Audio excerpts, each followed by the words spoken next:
What's up, guys? Coach Justin with RYU BJJ, and I'm super excited about today's episode. Here today with the great Sonia Sillan. Thank you for coming on the channel. Really appreciate you. Looking forward to what you have to show us later and everything you have to say about JiuJitsu. She is the owner and the head instructor at Combat Arts Academy here in sunny Seattle, and you guys have been in business for a while. You're a fixture, a pillar of the Pacific Northwest Jiu-Jitsu scene, I would say. Do you want to say a little bit about what brought you to Jiu-Jitsu, just to kind of start us off? Because I know you've had kind of an interesting arc to the whole thing. Oh, absolutely. This was never actually my dream to run a gym. So the way I got into it, I was a year post-hip surgery back in 2009, and I was doing the boot camp classes at 24-Hour Fitness. And one of the instructors was covering that day, and he was like, we'll do some triangles and this stuff for ab work because I do jiu-jitsu. And I was really interested in trying class, so I tried one. I sucked. I was horrible. It was somersault guard passing with the amazing Cindy Hales, by the way. So she was my very first introduction into jiu-jitsu. Awesome. And it's been almost 16 years. And you're still doing it. Mm-hmm. Still doing it. We had Cindy on the channel recently. She's great. Mm-hmm. Okay, and you had, I think prior to that, you had trained some martial arts before. Was it taekwondo mm-hmm. that you started in? I was 9. My mom, hi mom, she made my sister and I take taekwondo classes for self-defense back when 24-Hour Fitness used to be Hearts Athletic Club in Ballinger. Okay. So kind of by Shoreline. And at first I was like, I don't like this. I don't want to do it. But I made friends. This was also back when it wasn't quite watered down. It's become a little too much like of a business in belt factories. But this was back when taekwondo was like pretty legit at the time. And so that was 9. When I was 14, I started coaching kids. Okay. When I was 17, I had my own adult classes. And then when I was 20, I started doing jiu-jitsu. It was summer quarter at the UW. So I was taking a full load. I was working. I was teaching taekwondo. And I was driving to Soto for jiu-jitsu. Wow. That's a lot. Mm-hmm. Did you own the taekwondo school at the time? No. Or you were teaching classes? Yeah. But still, that is a lot on your plate, which is kind of your MO. I know you always have a lot of things going on. Yeah. Recently had a nice enlightening conversation about why that is. And I think it's not that I like to be busy. It's that I like to take on too much, but not in a bad way, because I always want to do better or do more, or just, make things just a little better. So I keep changing things. That's a good trait to have. Well, so usually. Usually. I suppose there's always such a thing as excess. But your background, because you mentioned going to UW, your background, is it linguistics or something similar? Yes, I have 2 degrees, Bachelor of Science in Speech and Hearing Sciences. And then I had done a degree audit and realized I was 5 core classes short of getting a linguistics degree. So I have a Bachelor of Arts in Linguistics, so it was a double degree. And then for funsies, I had a minor in Spanish. Wow. Okay. And what was the plan with that? Like, what was the jiu-jitsu school? I assume was not like. No, I was looking to go into either speech language pathology or audiology. Okay. So the following year, I think I'd got my blue belts that year that I graduated. And the following year, my then partner wanted to open up a gym. And so I was taking prereqs for graduate school because I was looking at potentially physical therapy. And then I ended up going down a different path with the gym. So I was full-time working and full-time gym. We started with 6 different partners. Oh, wow. All working together on that. Working together is a relative term, but yes. And how did that work out?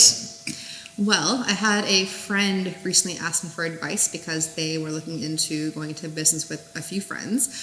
And what I told them was you need to explicitly have all of the hard conversations, like how you handle conflict, what happens if somebody sleeps with a student in the gym, handling finances, what happens if you're the negative, who pays what if somebody wants out, and talk through all the hard conversations. And it has to be somebody that you trust explicitly, that you can have conflict with. Okay, And no, if you that's can't interesting. deal with conflict, don't go into business with that person.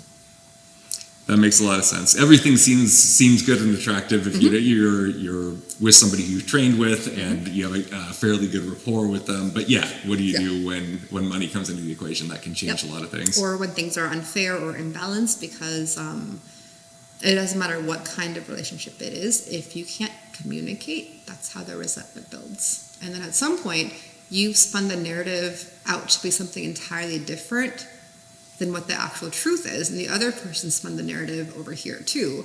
So now you're on two completely different pages, and then you're like, what the fuck is going on? Like, why can't we get along?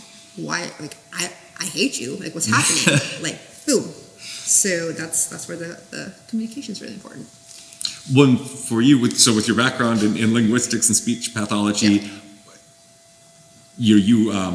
you've done very well in business. So you've run this academy. It's amazing. You at one point had 2 academies. You also have a strength and fitness center next door to this one. So multiple businesses.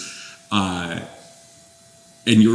from my understanding, you're pretty much self-made with all of those things. You didn't go to like a formal schooling program for like a business degree or something similar. So how did that, I guess, would you recommend that approach? Has it been good? Break that down for me. I was on a different podcast who asked the same thing, like to give advice to somebody else looking to start a gym by the bootstraps. Just because you're good at JiuJitsu and you're good at teaching doesn't mean you're good at business. So business and coaching are 2 different things. And most people are either too coaching focused. That's why you have the hobbyist gyms where, and not hobbyist in terms of the level of jiu-jitsu, but hobbyist in terms of the coach who has a full-time job and they charge like $50 a month, right? That is entirely different than a gym who's a full-time gym and now has to like make the money to make payroll and rents, right? And so for me, it was a lot of failing up. Like I have failed so much, it's stupid. Like even winter this last year, like we weren't looking at numbers too much, and all of a sudden I'm like, wait a minute, what happened?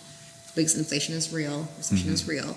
And so last few months, like we've been really working on figuring out how to make all of the revenue work because our expenses, like we're a large scale operation. Sure. And so we really have to make sure all of our ducks are in a row. So even as an established business, we still have our ups and downs. And so for anybody going into business, it's understanding what you need, like looking at your expenses, your operations, operating costs. Are you having payroll? Are you a one-man show? How are you getting leads in? What is your sales system looking like? How are you marketing? What is your process? When they come in the door, what do you do? Is it, all right, here's class. Okay, cool. So what do you think? Okay, do you want to think about it? Okay, I'll see you later maybe? No, like you have to have a system in place that's effective. Like you kind of saw earlier when I was talking to your partner. Who's not trained yet in 2 years. Correct. Right. Yep. And within like a 3-minute conversation, I think I had her convinced to come in for a self-defense workshop. It looked like it was going that way. No, I agree. And that wasn't me being salesy, but it's because I really believe in what I do. And so I'm not afraid to ask, like, hey, you know what? Like, if you're interested in even trying this, like, this would be a really good way of getting your toes wet. That way you have the exposure and the experience to make a better decision. Yeah, that makes sense. Well, so for those people who might be thinking about starting a gym or who are new to gym ownership, that includes myself. What are do you use specific mechanisms for that? There's the spiel or there's the talking to them directly, and I agree plays a huge part. But in terms of like setting up self-defense workshops or trial classes, or how do you structure those sorts of things? So right now I'm looking at building out some events and things.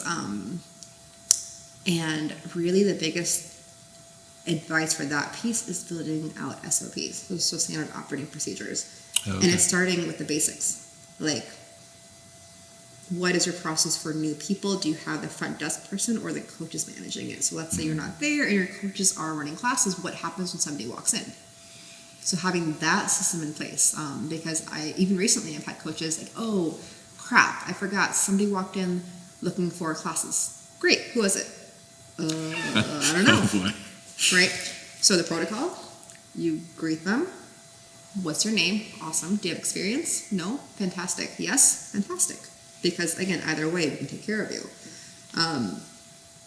You know what? Like, normally we have trial classes going, like I don't have the front desk here. Can I get your name, number, and email? And that way what we can do is get you in for a trial class next week. How does that sound? That's a system. Sure. And that's what I want my staff to do when somebody walks in looking for a trial class if my front desk isn't here. If front desk is here, it's the talking through goals, what they're interested in, because we have Muay Thai and JiuJitsu. The strength is a separate business, and so that's handled differently. Got it. Sometimes we do have crossover in the beginning, but it's the awesome, let me get you scheduled for a trial class. It's not it's not a matter of when do you want to come in. It's I have a class available this day or this day. Which one works better for you? Got it. Oh, you know what? I'm not available in the evenings. Great, we have noons. Oh, but I work. Then what? You know what? Like, I totally get it. Like, private lessons actually might be a better option for you if you have the resources for it. Because I've had a couple of coaches recently, we've talked about private lessons and how to ask for them. Because it's hard. You're asking your friends for money. Right. Because you want to give your advice for free. But you only have so much time. Like, you work full-time, right? Yeah. You have a full-time job and an academy and a personal life. Right. Which, as a new business owner, honestly, the personal life's kind of out the window. But it's true. It's not a lot. Well, so setting up those different options for them, private lessons, and so feeling comfortable with the private charging. lessons, like again, that right there would have been the a great opportunity to ask for the private lessons. Because I've had a couple people recently come in whose schedule was a little bit iffy, or they wanted a supplement to their training because they want to level up quicker. Okay, yeah. And so, like, hey, you know what? Let's set up a weekly for the next 4 weeks, and then we'll reassess after your fourth session to see how you're feeling. Okay. But then even with private lessons, though, an important part for anybody, students, coaches, doesn't matter who it is, goal setting. What are your goals? Why are you here? Right? On an individual level for each. Yeah. Are you here for self-defense? Great, let's talk about that. And then as you're training, let's keep that in mind. Are you here for fitness and fun? Do you want to compete? Do you want to fight MMA? Have you had this yet? A beginner walking in, hey bro, I want to fight UFC. A couple of times. Yep. I admire the enthusiasm. But then how do you handle that one? Well, I guess from my standpoint, it's always we're a gi-based jiu-jitsu school, and if you are looking to compete MMA, we'd recommend starting for your grappling background. You can do this. Eventually, you're going to have to add in some striking training, and I can recommend some good gyms for that. But we are not an MMA academy. Something to that effect. Absolutely. And we have Muay Thai. We have Jiu-Jitsu. We're technically primarily a gi-based gym, but recently I've started cycling in no-gi for like 4 to 6 weeks. So I make everybody do no-gi. Oh, yeah? If they don't want to. Everybody. Myself included, even though I prefer the gi. But if somebody comes in wanting UFC and MMA, awesome. What are your goals? Why? Well, I just really enjoy watching like UFC and fighting. Okay, so let's talk about you. Like, why do you want to train? Well, because I just wanted to like get into something for myself.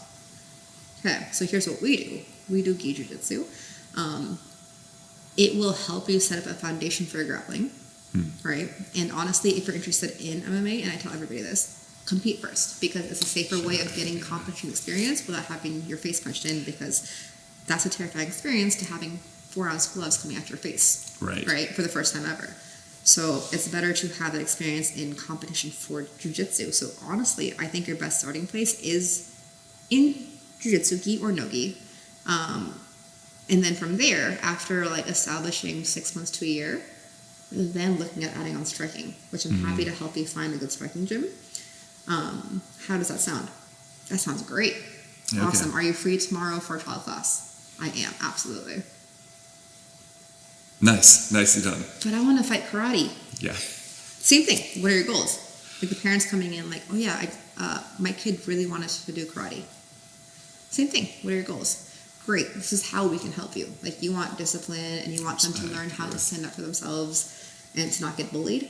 Like karate is a striking-based art. We teach grappling, which looks scary at first because it's wrestling, but we don't teach you how to hurt somebody. Punching and kicking, well, I tell all my kids, if you punch and kick somebody, you're probably going to get in trouble. If you didn't start it, I'll be okay. But if you punch and kick somebody back, even though you're learning jiu-jitsu, that tells me that you're reacting out of anger. Sure. So I'd rather you restrain the person and sit on them, because I know at this point you're just controlling them. Yeah. So we teach your kid how to control situations and de-escalate instead of fighting back. Okay. Because it's true, right? Like I had an altercation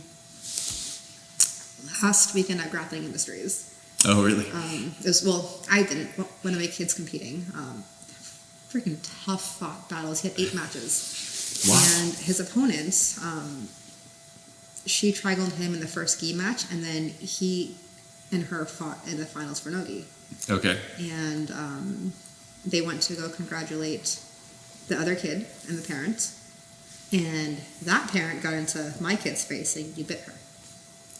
And then I walk over because his dad calls me over, and they're kind of like really heated. They're going at it, and I'm like, okay, here's what I saw.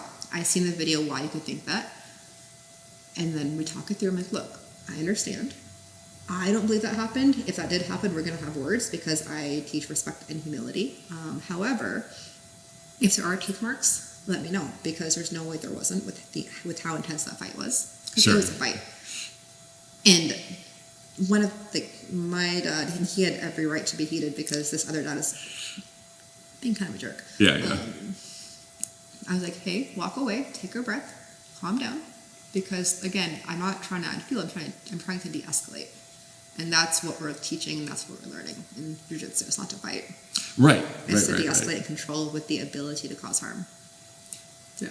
Gentle art, right? Mm-hmm. Yeah. No, keeping a cool head. That's you would think it would be the direct fighting aspect. That I think that's what most people are worried about. Popular is if I was in there and we were doing grappling, they're hesitant to train. They've never trained before. Yeah. And I have heard this before, where they're like, "Why? If I got on the mat, I just don't know. Maybe I'd freak out and hurt somebody." I'm like, that. I have not seen that really happen in jiu-jitsu, but I have seen at plenty of tournaments, whether it's wrestling or judo or jiu-jitsu, parents get heated over kids' matches. So that has been a thing. I've seen that happen on day one at different gyms where they don't have any sort of onboarding in, and they're sparring on day one with no sense of what they're doing and no framework to the ground game. And that's where I've seen injuries happen, people freaking out. Well, if you could speak on that, because I think you have a reputation, your gym has a reputation for being really good as far as having a safety record, and I know you split your jiu-jitsu program into 2 different levels and that sort of thing. But yeah, as far as the framework for creating a safe environment, what are your thoughts there? It ties back into communication. So we have an intro program, and then we have a level 2 program. And I don't let anybody move out of intro unless you've shown control and you've shown that you respond to communication. Because if we're rolling and you grab my gi and you do this, me personally, I'm gonna get a little pissed off because I'm not trying to go competitively. If you're bigger than me, if you're stronger than me, if you're a new white belt, I don't want to roll competitively with you.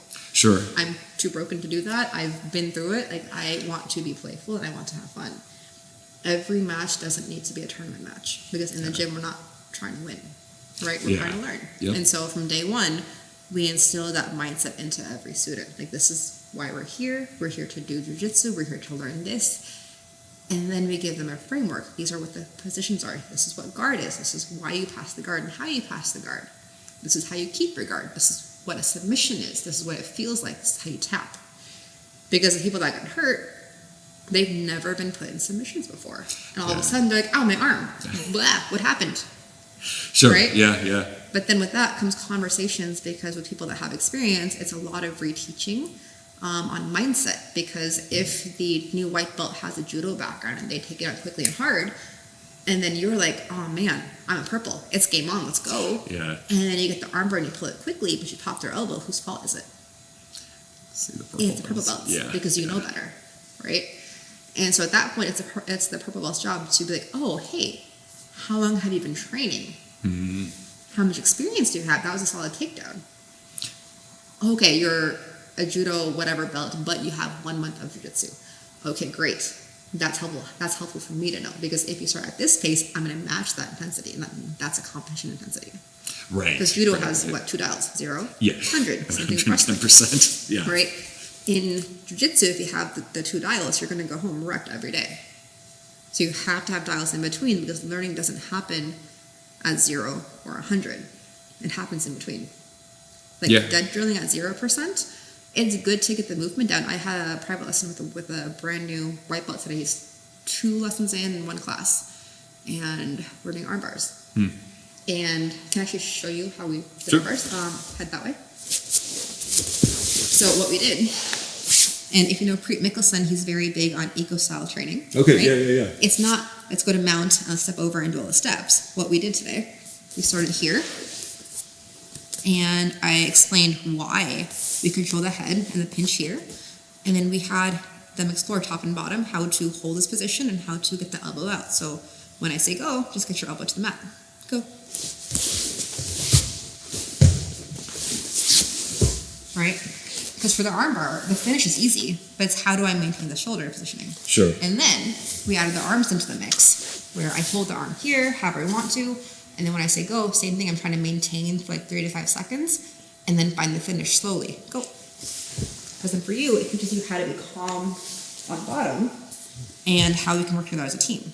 And once we played that, then we went into the full sequencing from here, controlling the arm, getting to here, and once I got to here, the bottom person still tried to get the arm back as I pop back. So we added that aliveness aspect of training, which really helped the brand new person internalize. Right. But if we just did dead drilling at 0% intensity, you're not going to retain anything. And then set them up to spar later where they're just... If we didn't show the end game first, and I went from mount to armbar, you're going to leave confused, like what the heck is an armbar and how the heck do I get there? Right. Because again, it's explaining that this is a hinge joint. I'm isolating this and this to add pressure right here to add a hyperextension in.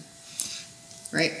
So explaining what is an armbar. Yeah. And then, all my friends out here, what's a tap? How do you tap? Right. The day one person, you say tap. Tap? Okay. What do you mean? What do you mean? Tap? We explain, we do this. It might be this with somebody else on a different mat space. Nobody knows. It might be, if you tap yourself, maybe you have it back, you can't see it. Sure. If you tap like this, I've seen this happen so many times. Yeah, they're not going to feel it. Tap your partner, say tap. We talk about if something pops, if your partner's making noises, you let go. Yeah. You don't push through. There's no need for an ego. So with an intro, we also talk about dials and control and going lightly. Mm-hmm. We talk about what a shrimp is, because also too, how many times has a beginner walked into your gym and you say shrimp or hip escape or elbow escape, and they're like, what? Right. And they do this awkward thing where they're kind of like... Yeah. Yep. Up and down the mat space, and that's a habit that they have. So then I have like transplant purples coming in shrimping without having any mat connection, and they're like, why do I keep getting smashed? Because there's no kickstand or any foot positioning to keep them in place. Right. So we teach that from day one too. So more of a concept base. Are you a fan of the, not to verge into the ecological territory, I guess, are you a fan or just more concept based in general?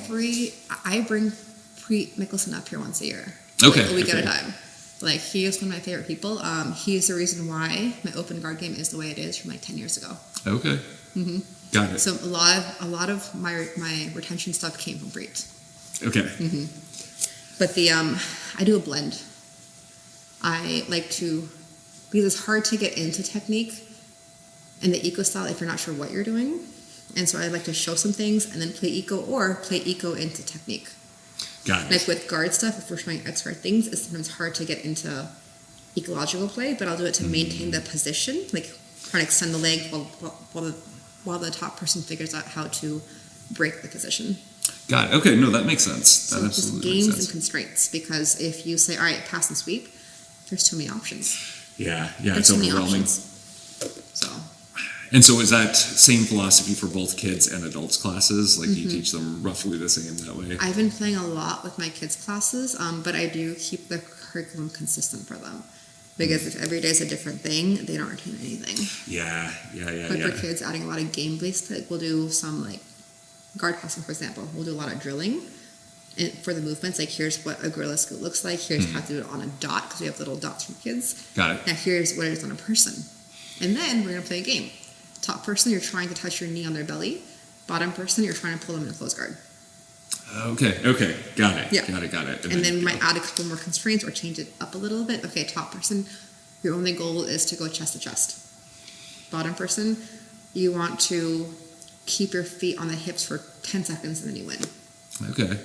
And so then do you structure like the for people who don't know, who are watching, the traditional old school way of teaching jiu-jitsu was the hour and a half long class, where it was like half an hour of warm-ups, half an hour of technique, and the half hour, no, I'm seeing a definitive no. So how do your classes? It depends. I haven't been coaching adults as much lately because life's been lifing. Garrett, actually, my other half, has been doing a lot of the adults lately. But generally for me personally, when I teach an hour and a half class, and I do for level 2, like I like the hour and a half format. We tried 2 hours for a while. The 2 hour class was lovely, but it wasn't schedule appropriate for most people. Got it. But it was honestly the best way to learn because you get a little bit of everything. But generally, if we're comp prepping or people are competing, I will turn up the intensity and we'll go through hard warm-ups.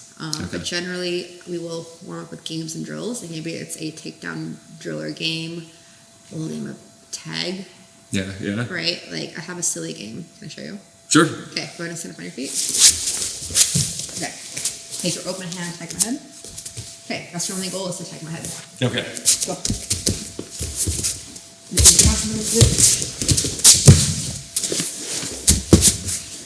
Right? Like, awesome. It just gets really fun. Love it. Yeah. You're playing games, you're having fun, and you're learning jiu-jitsu without realizing it. Yeah, okay. Right? And so, it depends on what we're doing, but oftentimes I'll do games like that to warm up.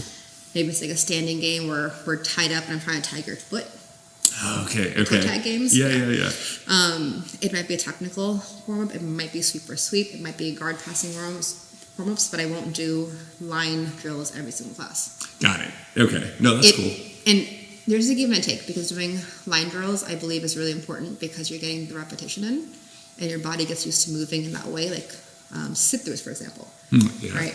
But if you're doing things without good form and technique, it's also a waste of time. Sure. Right? Learning in bad habits. And then it's really hard to change habits. Yeah. Right? Okay. There's a positive and a negative to that. So, like, if we're doing guard passing stuff, maybe we'll do some gorilla scoots or things that mimic the technique, right? Maybe we're doing a lot of takedown stuff, then it's break balls and technical stand-ups. Do you spend a large time on takedowns and that sort of thing? I know that's something that's come up in multiple interviews with different schools, is the lack of... So, I don't advocate starting from knees when we're rolling. Okay. We can start seated, we can start in combat face, we can start from our feet. And it's not so much the mat space, because we have a large mat space, like we can all start standing. Even back when we had half the space and we had a full mat, we'd still do stand-up. Because I spent, white belt, blue belt, purple belt, not knowing how to get to the ground except to pull guard. Right, yeah. We learned the double leg, but it's the wrong double leg where your knee goes where your foot should be. Sure. You can't shoot that first step in, right? I learned a hip throw, but I didn't understand the hip throw or when to use it or how to use it. And I just had this chat with my ladies class today because somebody asked a question about stand-up and applying judo because she couldn't figure out how to get this to work. I didn't really hit trips and takedowns until like maybe a year ago in rolling. Yeah. And the reason why is because of the kids class. Teaching in the kids class is why my game is as good as it is, because I have to figure out how to break down these techniques to 3-year-olds. Okay. Right. And part of it for me as a head coach too, like I don't have to teach the intro classes. Okay. I can give them to my purples and my browns, but I want to control the narrative of our new people coming in. Sure. So I'd rather hand off my more advanced classes so I can teach the beginners. That makes sense. Right? Yeah. Actually, the inverse of what most people think. That's less intuitive, but totally makes sense now that you're saying it that way. I mean, isn't that jiu-jitsu? What we do is the opposite of intuitive. Right. Yep. But yeah, like I would start messing with the kids with takedowns and judo trips, and then I'd advance up to the more experienced kids, and then the smaller white belts, and then the like blue belts, and then the more advanced adults. And then I remember I was rolling with a friend, and all of a sudden, like I hit like a double leg on him, and the look on his face and my face, like what the heck just happened? I'm like, okay, now it works. Because I just didn't have that application component. I could teach it, I just couldn't do it. Sure. And so we do spend a good amount of time doing stand-up.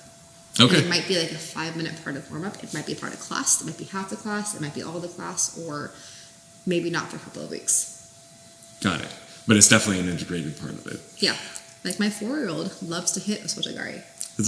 She, I think your back was turned, but earlier she grabbed my collar sleeve and just went for a Seinagi and was like, haha.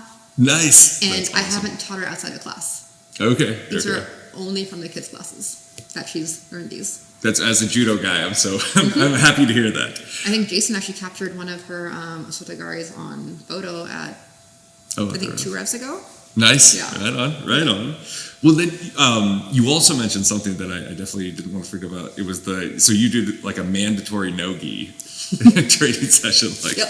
It wasn't punitive. You weren't punishing your students, but some of them might have taken it that way. No. We have a weekly class on Monday evenings and Tuesday noons. Okay. But the problem, if you don't like no-gi, you don't come to class. Right. You come on Tuesday evening or Wednesday, but just not that Monday. So my personal philosophy, I think good gi and no gi breeds good jiu-jitsu. I prefer gi. I like my spider guard. I like my grips. I like my lapel chokes. Boners are amazing. Yeah. But no gi for frames, for escaping, for scrambles, for head and arm choke. There's such a big part of our game that's missing from no gi. Yep. And so I think a year ago, I had some pushback. I had the coaches who were a little bit apprehensive, but excited, because it was I don't know how the students will take this. It's a huge change. People don't like no-gi. We don't like the stuff we're not good at.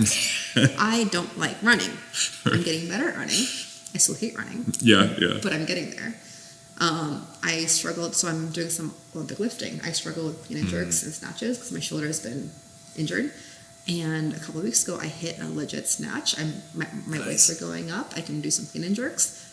I kind of like Olympic lifting now. It's really fun.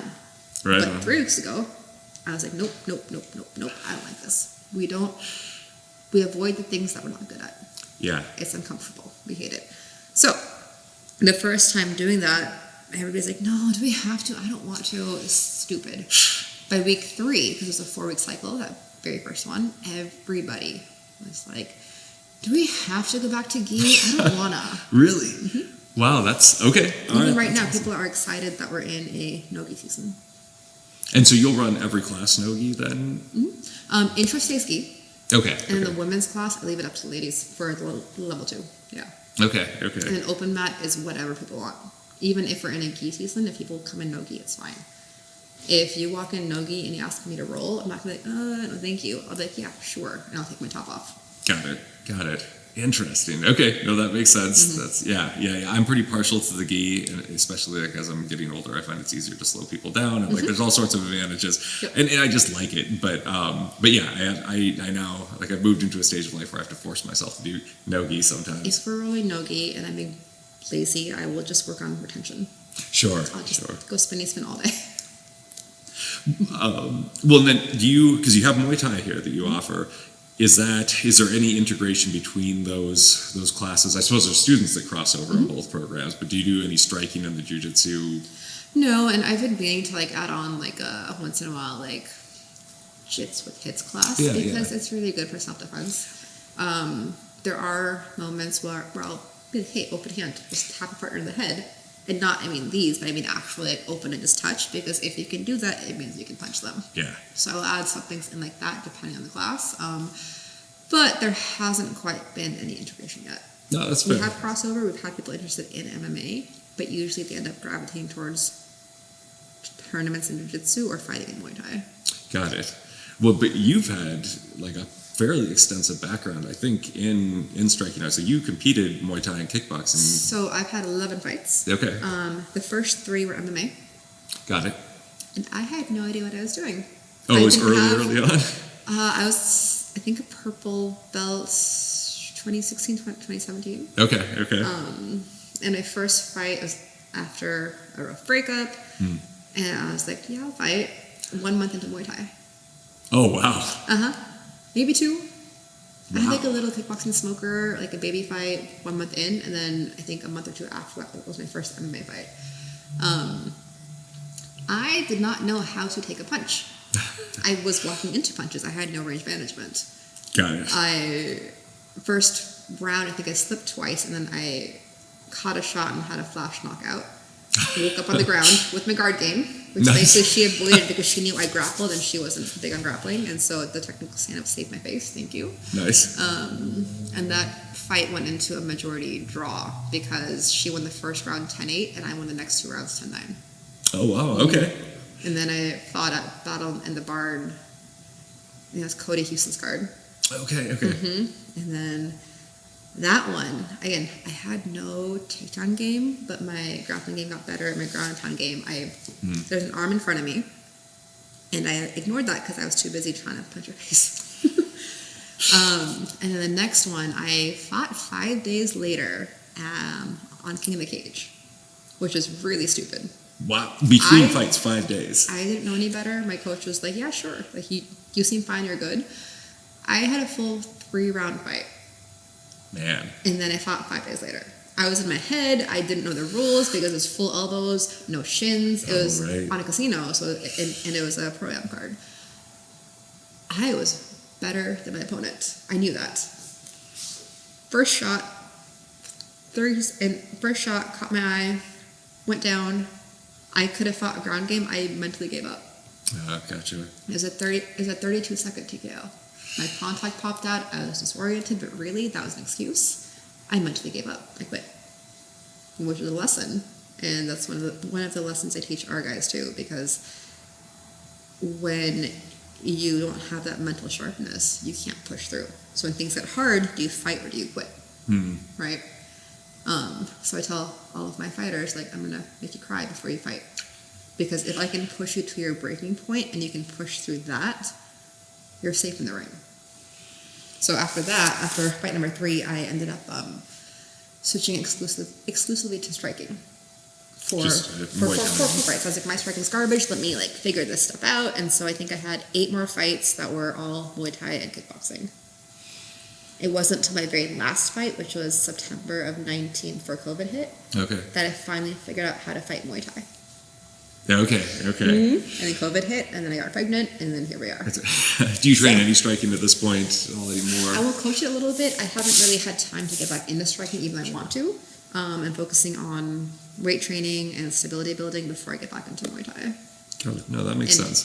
More time in my life. Sure. If someone there is 38 hours in every day, it would be great. Right? If only. That'd be great. But then you have an assistant coach that runs the Muay Thai program. I'm a head coach. Okay. So Joe is my head coach for the Muay Thai program. And he is actually one who created his job, because he was working at Met Market, but then he loved the kids here enough where he would just show up and help with the kids' classes. Oh. And then he started helping more with the Muay Thai classes. And then he was like, Coach, I gotta spend more time at work. They're gonna change my schedule. I can't help as much. I was like, no. So we shifted some things. He started doing some cleaning and coaching, and he was full-time at the gym. And then he started taking over some of the adult classes. And at some point last year, I had to shuffle my schedule because I was coaching 25 hours a week, I think, last year. And I had to scale back from some of the Muay Thai classes too.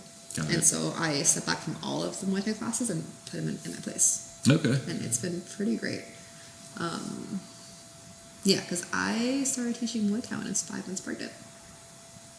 You started teaching when you were 5 months pregnant? I had never taught Muay Thai before in my life. 5 months pregnant. My coach had left as COVID.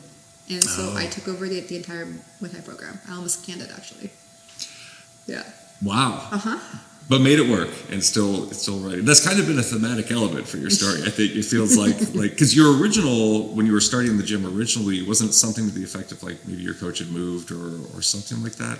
Or maybe I'm mistaken about that. We started the gym originally because my ex really wanted to start a gym. There's no anything else. We went through the whole being blacklisted from every gym in the area stuff back in the day. Got it. And so it's been a lot of change, though, because I was never the head coach of the program. Okay. And so it was a lot of but you're a purple belt. You can't tell me what to do as a black belt.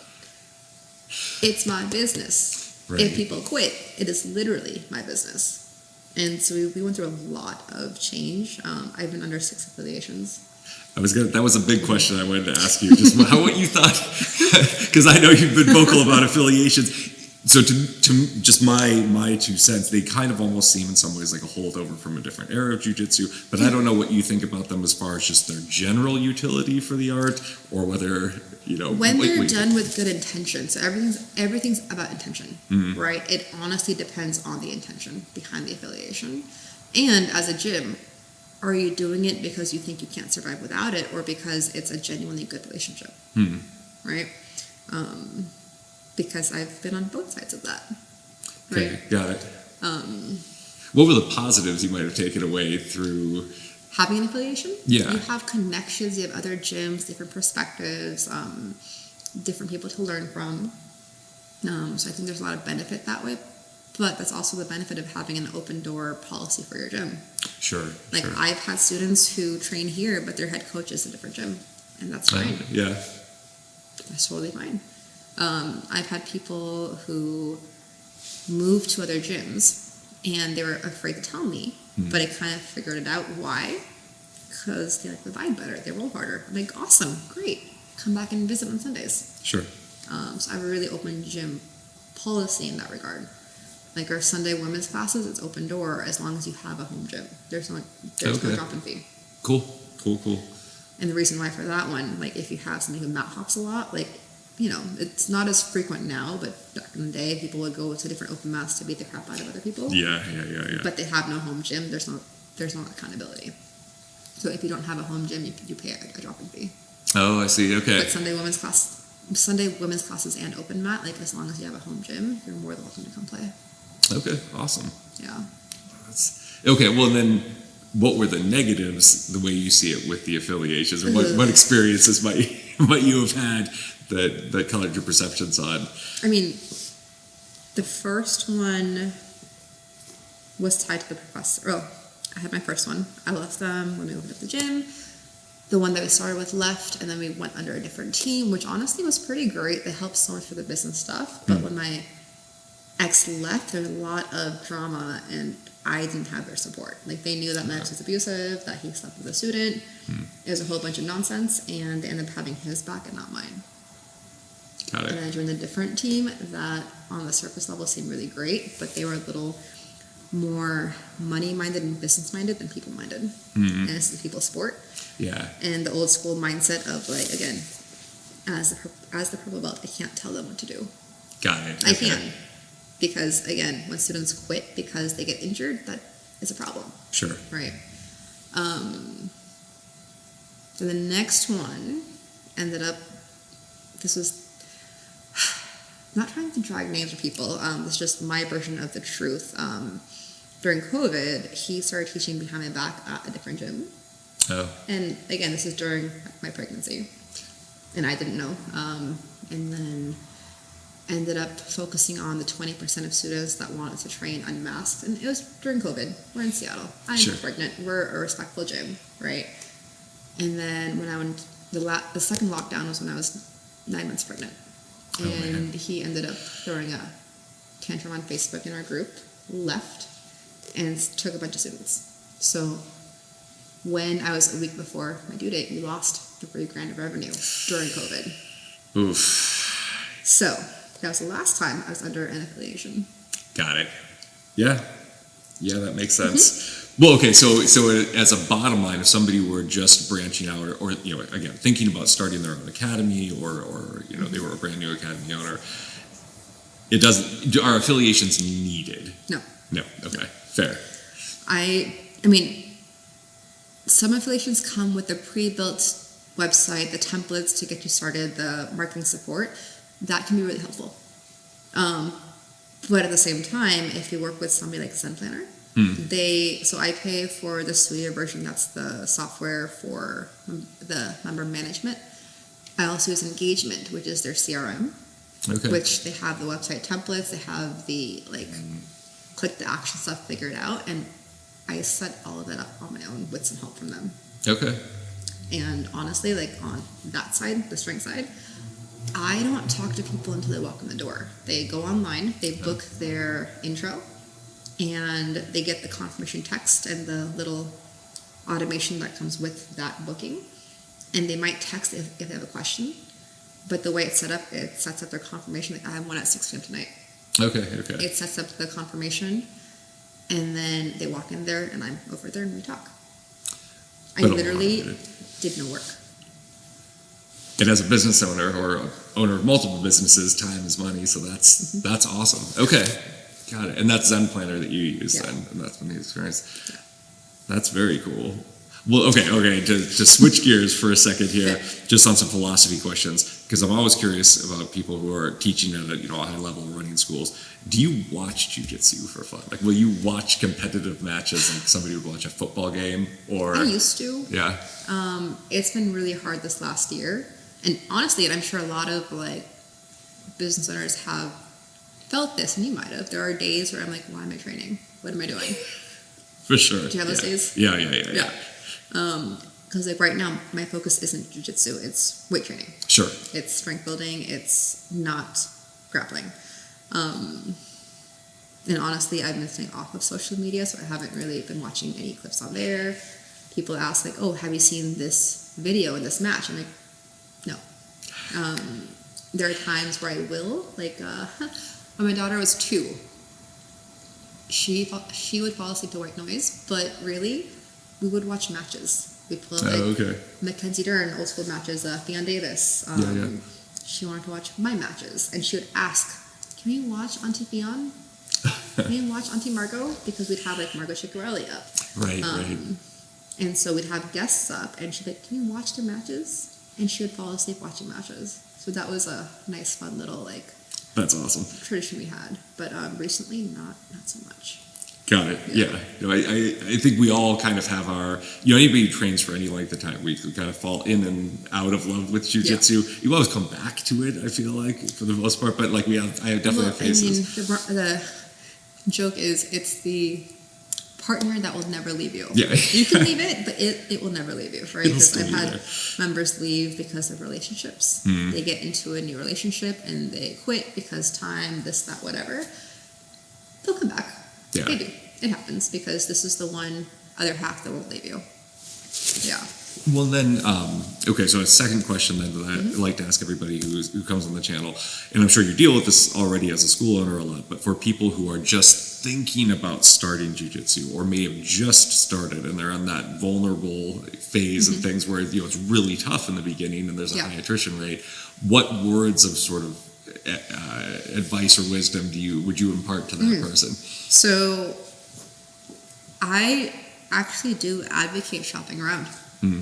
Now I say that with a caveat because if you're a beginner and you walk in here, like I guarantee you'll probably sign up because of the way that things are set up. But I've had people who come in, hey, awesome, I have like 3 other trials. Great, where at? Awesome.